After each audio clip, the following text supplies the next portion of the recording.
Through how to get a $100 promo code for ExtraMile. So let's get started.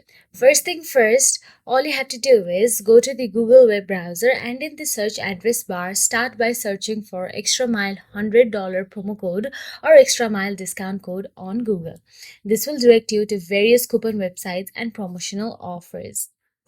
Now, after you do so, you will get to see a list of websites available on your screen.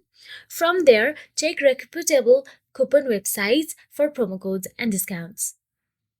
Now, simply scroll down and tap on the website. Inside the website, you will get to see long list of offers available as well.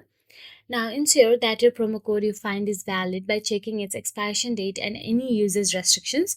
This will help you avoid any issues while applying it. So after you see the promo codes option available there, simply tap on the view code and the code will be shown on your screen. And all you have to do is copy the code and paste it in your ExtraMile website or app during the checkout. So that is it. If you found this video helpful, please like, share and subscribe, and thank you so much for watching.